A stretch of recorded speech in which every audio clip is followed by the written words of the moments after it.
میں پھر وہ جملہ دہراتا ہوں جس پر اعتراض کیا گیا ہے، کیا یہ حقیقت نہیں کہ مولوی زکوٰۃ خور ہے؟ کیا یہ حقیقت نہیں کہ مدرسے زکوٰۃ سے چلتے ہیں؟ اگر میں نے زکوٰۃ خور کہہ دیا تو کیا گناہ سے کر دیا؟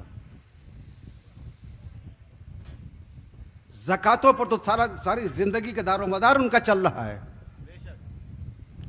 آج کے زکوٰۃ خور مفتی، میں پھر یہی بات جملہ دہرا، زکوٰۃ خور مفتی جن کے جو مستحقین کا مال اور ان کا حق غصب کر کر کے کھاتے کھاتے جن کا قلب سیاہ ہو چکا ہے،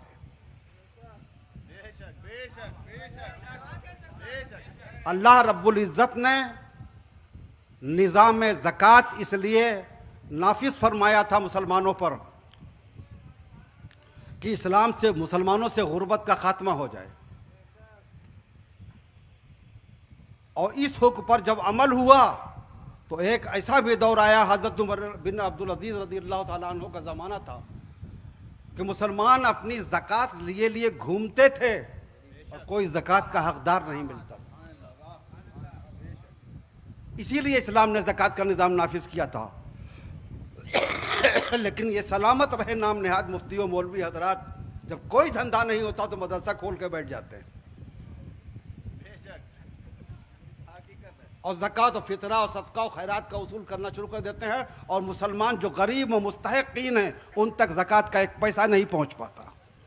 نتیجہ یہ ہوا کہ 1400 سال 1450 سال کے زمانے میں مسلمانوں میں غربت کا خاتمہ ہو جانا چاہیے تھا، آج مسلمان غریب سے غریب تر ہوتا چلا جا رہا ہے، اور آج پوری دنیا کی اقوام میں مسلمان سب سے کمزور ترین اور سب سے مفلوج الحال قوم بن چکی ہے۔